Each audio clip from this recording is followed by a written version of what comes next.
Every car enthusiast seems to have a bucket list of vehicles that they would like to own at some point in their life.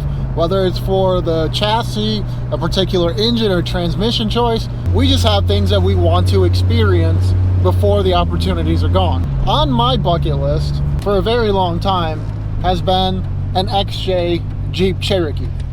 I remember driving through Michigan winters, my mom's minivan, her slipping and sliding all over the place, and lifted Jeep Cherokees just walking through the deep snow without any problems. And ever since then, I've just thought that they were fantastic vehicles. So I decided to go out and finally pull the trigger on one. 3 reasons why it took me so long to buy a Jeep Cherokee. 1, I'm not really a big off-roading enthusiast. Like, it never caught my appeal. I enjoy being on pavement. Reason 2 is I always thought older Jeeps held their value. Like, it's not uncommon to see older Wranglers between $5,000 to $10,000 on Marketplace. And I'm like, there's no way I'm gonna go spending that much money on a vehicle that I really don't have that big of an interest in. The XJ platform seems to be exempt from the Jeep tax though. I mean, you can find a decent running, driving, capable 4-wheel drive vehicle for under $2,000. I did not pay that much for this, nor will I say how much I paid for it, because I know my girlfriend watches me and she doesn't need to know what I've got invested in this. Reason number 3 is I really don't like talking to Jeep owners. Let's address the elephant in the room. I am not some 7-foot giant. What we have going on here is a sagging headliner, and it is pretty terrible in the back area as well. Now, that's only the tip of the iceberg when it comes to problems with this Jeep. Because my idea of a Jeep Cherokee is this rugged, durable vehicle, I chose to chase down the highest mileage version that I could find. This particular Cherokee has done 364,000 miles and runs and drives mediocre.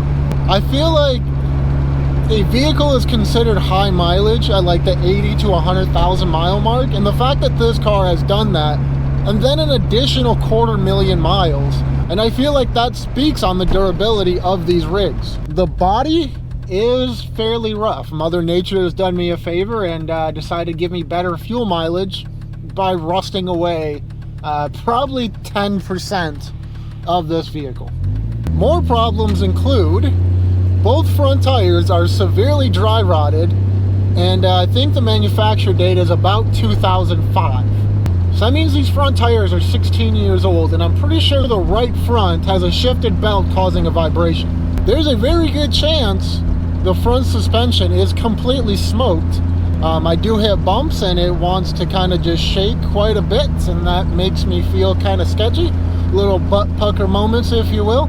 I will not drive this thing over 40 miles an hour because that seems very irresponsible of me. Things I like about this vehicle is the potential. Like, lift kits galore, any size tire you want to run, you absolutely can. Engine swaps are all over the place. If you want to do an LS V8, Volkswagen TDI diesel, you can. Like, it's been done. Guys are swapping in forward rear axles for extra strength. There's different front axles you can swap in. It just seems like unlimited potential. I'm facing a dilemma though. I kind of would like to have a really nice stock running XJ, take it off-roading, figure out what the weak links are, and address them from there. But because this thing is so sketchy to drive, and I'm probably gonna have to buy a fair amount of suspension parts, and I'm definitely going to need tires, I could very easily drop $4,000 to $5,000 on this thing and get to experience all the things that lifted XJ owners get. I will admit this is my first Jeep product, so I'm not exactly sure which route to take or what to do with it. If you guys have any opinions, feel free to leave that in the comment section below. I love modifying and tinkering with things. If you have any suggestions, talk to me. If you know of any content creators that specifically focus on these vehicles, I would love to know.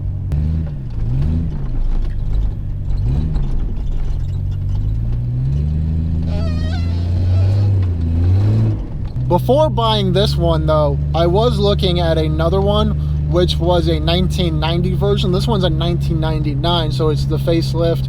What interested me about the 1990 version was it was the same thing. It was a 4-door, straight 6. This one has a 4-liter. That one was a stick though. It was a 5-speed manual. I was like, oh, that'd be cool. 5-speed manual off-road buggy. But I also think that that would be a poor decision, because if you're in a slippery situation and you have to shift, you're releasing the power from the drivetrain, and potential to get stuck gets much higher. And I don't think the automatics have that problem. Not only that, but the 1990 version was a bit more stripped down, less luxury features. Not that this one really has many luxury features. I mean, it's got power windows and heat, and the steering wheel tilts. There is a check engine light on the dashboard. I haven't scanned it to figure out what that is. If I had to guess, it would probably be due to the oxygen sensors or an evap leak or something small, because it seems to run and drive. The park light is on. I'm assuming that has something to do with the parking brake. One of the other key features of this vehicle is that the exhaust has been removed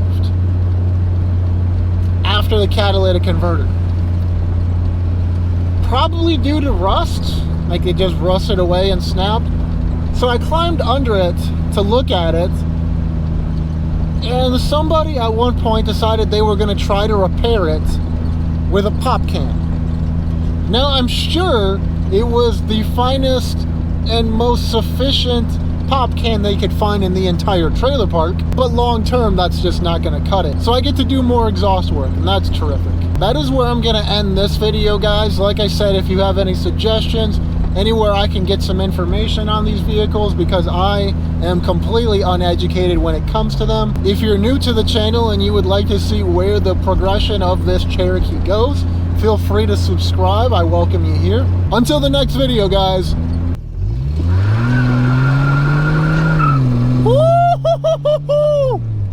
She does a burnout in the wet. Wasn't expecting that.